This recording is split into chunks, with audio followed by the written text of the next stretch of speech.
Hello दोस्तों, नमस्कार। आप सभी का हार्दिक स्वागत है आपके अपने YouTube channel target with Jakhar में।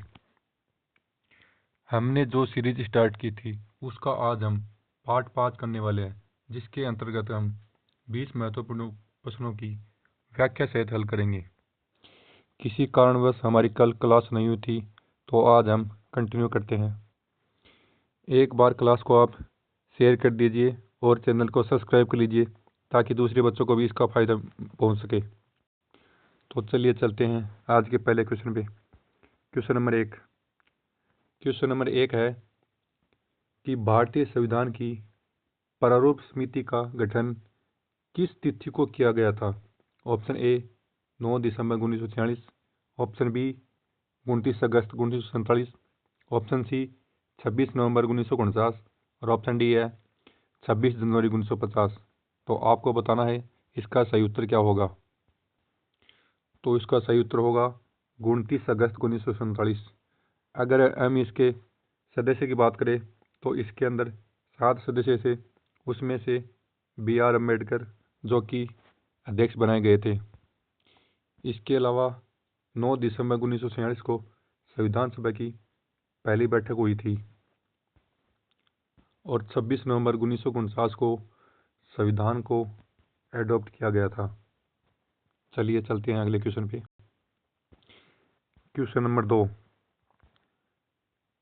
2 है कि अमरकोश के रचयिता कौन थे। Option A Kalidas, option B Amar Singh, option C Varahamihira और ऑप्शन डी है बाणभट्ट। तो आपको बताना इसका सही उत्तर क्या होगा। तो इसका सही उत्तर होगा अमर सिंह। अमरकोश जो है वो एक संस्कृत का प्रसिद्ध शब्दकोश है।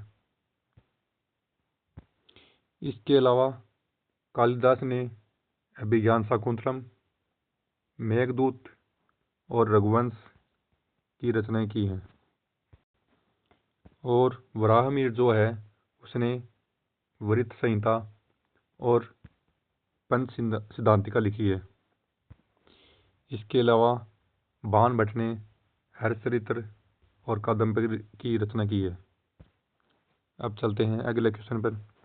क्वेश्चन नंबर 3 है कि भारतीय संविधान का कौन सा अनुच्छेद राष्ट्रपति को अध्यादेश जारी करने की शक्ति देता है।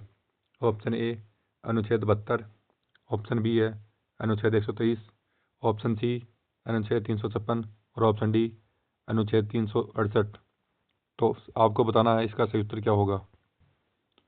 तो इसका सही उत्तर होगा अनुच्छेद 123। इसके अलावा अनुच्छेद 72 में राष्ट्रपति की समाधान की शक्ति है। इसके अलावा अनुच्छेद 356 वो राष्ट्रपति शासन से संबंधित है और अनुच्छेद 368 में संविधान संशोधन का उल्लेख किया गया है। अब चलिए चलते हैं अगले क्वेश्चन पर। क्वेश्चन नंबर 4 है मानव शरीर में इंसुलिन का स्राव किस अंग से होता है। ऑप्शन ए यकृत यानी लीवर, ऑप्शन बी अग्नाशय, ऑप्शन सी है प्लीहा, ऑप्शन डी गुर्दा या किडनी। तो आपको बताना है इसका सही उत्तर क्या होगा। तो इसका सही उत्तर होगा अग्नाशय। अग्नाशय की जो बीटा कोशिकाएं हैं उनसे इसका स्राव होता है। और यदि हमारे शरीर में इंसुलिन की कमी हो जाए तो मधुमेह नामक रोग हो जाता है। अब चलिए चलते हैं अगले क्वेश्चन पर। क्वेश्चन नंबर 5 है कि निम्नलिखित में से किसे भारत का नेपोलियन कहा जाता है। Option A Chandragupta Maurya, option B Samudragupta, option C Ashoka और ऑप्शन डी है हर्षवर्धन। तो इसका सही उत्तर होगा समुद्रगुप्त, जिसे V.A. स्मिथ ने भारत का नेपोलियन कहा है। इसके अलावा चंद्रगुप्त मौर्य है वो मौर्य साम्राज्य का संस्थापक है। अब चलिए चलते हैं अगले क्वेश्चन पर। क्वेश्चन नंबर 6 है सूर्य सिद्धांत किस विषय से संबंधित ग्रंथ है? ऑप्शन ए चिकित्सा, ऑप्शन बी गणित एवं खगोलशास्त्र, ऑप्शन सी राजनीति और ऑप्शन डी है दर्शन। तो आपको बताना है इसका सही उत्तर क्या होगा। तो इसका सही उत्तर होगा गणित एवं खगोलशास्त्र, जो कि ग्रहों की गति, ग्रहण और समय की गणना से संबंधित है। इसके अलावा राजनीति एक अर्थशास्त्र है जिसको कौटिल्य ने यानी चाणक्य ने लिखा था। अब चलते हैं अगले क्वेश्चन पर। Question number 7। क्वेश्चन नंबर 7 है कि निम्नलिखित में से कौन सा मौलिक अधिकार केवल भारतीय नागरिकों को प्राप्त है? ऑप्शन ए समानता का अधिकार, ऑप्शन बी शोषण के विरुद्ध अधिकार, ऑप्शन सी स्वतंत्रता का अधिकार और ऑप्शन डी है संवैधानिक उपचार का अधिकार। तो आपको बताना है इसका सही उत्तर क्या होगा। तो इसका सही उत्तर होगा स्वतंत्रता का अधिकार, जो कि आर्टिकल 19 में उल्लेख किया गया है, जिसके अंदर 6 स्वतंत्रताएं शामिल है। इसके अलावा समानता का अधिकार वो आर्टिकल 14 के अंदर है तथा संवैधानिक उपचार का अधिकार वो आर्टिकल 32 में है। अब चलिए चलते हैं अगले क्वेश्चन पे। Question number 8। भारत का सबसे बड़ा लिग्नाइट उत्पादक राज्य कौन सा है? Option A Gujarat, option B है राजस्थान, ऑप्शन सी तमिलनाडु और ऑप्शन डी है झारखंड। तो आपको बताना है इसका राइट उत्तर क्या होगा। तो इसका सही उत्तर होगा तमिलनाडु, जो कि नेवले की खदानों से संबंधित है। अब चलिए चलते हैं अगले क्वेश्चन पर। Question number 9। क्वेश्चन नंबर 9 है विटामिन B12 में कौन सी धातु पाई जाती है? ऑप्शन ए लोहा, option B cobalt, option C जस्ता, ऑप्शन डी मैग्नीशियम। तो आपको बताना है इसका सही उत्तर क्या होगा। तो इसका सही उत्तर होगा कोबाल्ट धातु, जो कि आरबीसी निर्माण, तंत्रिका तंत्र के कार्य और डीएनए संश्लेषण में सहायक है। इसके अलावा लोहा यानी आयरन जो है वो हीमोग्लोबिन का प्रमुख घटक है तथा जो मैग्नीशियम है वो क्लोरोफिल की मुख्य धातु तत्व है।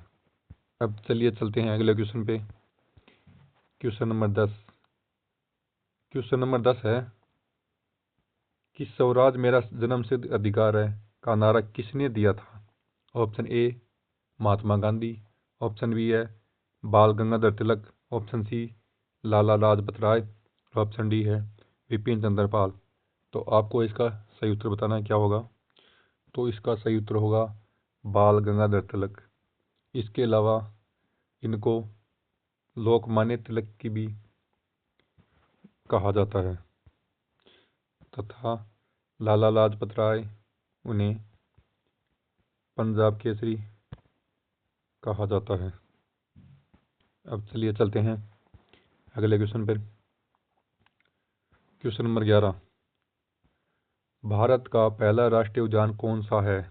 Option A Kaziranga, option B Corbett राष्ट्रीय उद्यान, ऑप्शन सी गिर राष्ट्रीय उद्यान, ऑप्शन डी कान्हा राष्ट्रीय उद्यान। तो आपको बताना है इसका सही उत्तर क्या होगा। तो इसका सही उत्तर होगा कॉर्बेट राष्ट्रीय उद्यान, जिसे 1936 के अंदर हेली नेशनल पार्क के नाम से स्थापित किया गया था, जो कि उत्तराखंड राज्य में स्थित है। इसके अलावा प्रोजेक्ट टाइगर है, उसकी शुरुआत 1973 में यहीं से की गई थी।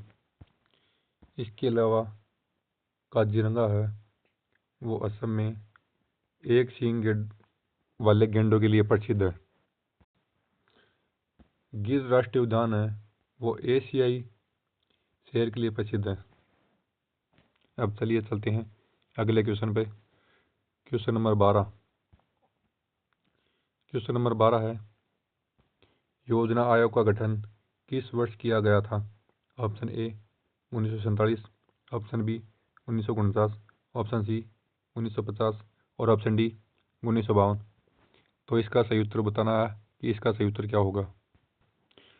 तो इसका सही उत्तर होगा 1950, यानी 15 मार्च 1950 को योजना आयोग का गठन हुआ था, जिसको रिप्लेस करके 2015 में नीति आयोग की स्थापना की गई थी, जिसके अध्यक्ष प्राइम मिनिस्टर होते हैं। अब चलिए चलते हैं अगले क्वेश्चन पर। क्वेश्चन नंबर 13, निम्नलिखित में से कौन सा तत्व अल्कली धातु है? Option A calcium, option B है सोडियम, ऑप्शन सी मैग्नीशियम और ऑप्शन डी है एल्यूमिनियम। तो आपको बताना है इसका सही उत्तर क्या होगा। तो इसका सही उत्तर होगा सोडियम। अब चलिए चलते हैं अगले क्वेश्चन पर। Question number 14।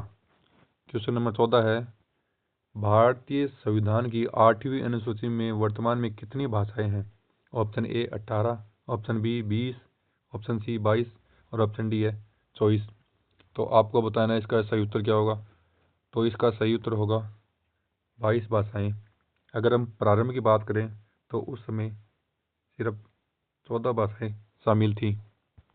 अब चलिए चलते हैं अगले क्वेश्चन पे। क्वेश्चन नंबर 15, कि साइलेंट वैली राष्ट्रीय उद्यान किस राज्य में स्थित है?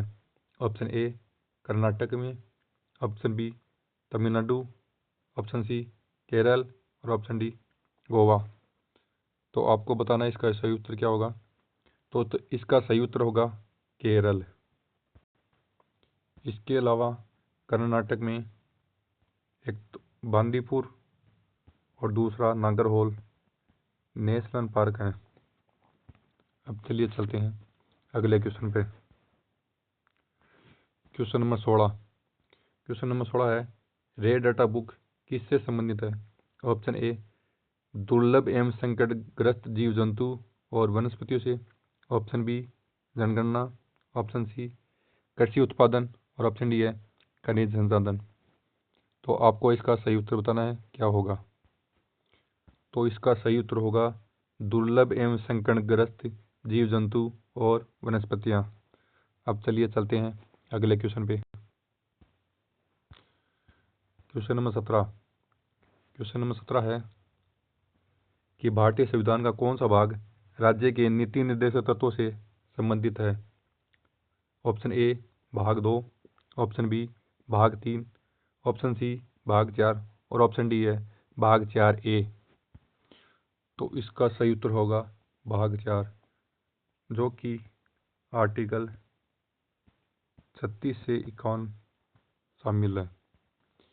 इसके अलावा भाग 2 जो है वो नागरिकता से संबंधित है तथा भाग 3 में मौलिक अधिकारों का उल्लेख किया गया है। अब चलिए चलते हैं अगले क्वेश्चन पे। क्वेश्चन नंबर 18 कि मेघदूत के लेखक कौन है? Option A Bhavabhuti, option B Kalidas, option C Banabhatta और ऑप्शन डी है एस.वाई. घोष। तो इसका सही उत्तर बताना है कि इसका सही उत्तर क्या होगा। तो इसका सही उत्तर होगा कालिदास, जो कि एक संस्कृत साहित्य है। इसके अलावा एस.वाई. घोष ने बुद्ध चरित्र की रचना की है। अब चलिए चलते हैं अगले क्वेश्चन पे। क्वेश्चन नंबर 19, निम्नलिखित में से कौन सी नदी अरब सागर में गिरती है? Option A Mahanadi, option B Godavari, option C Narmada और ऑप्शन डी है कृष्णा। तो आपको बताना है इसका सही उत्तर क्या होगा। तो इसका सही उत्तर होगा नर्मदा, जो कि मध्य प्रदेश के अमरकंटक स्थान से निकलकर खंबात की खाड़ी में गिरती है।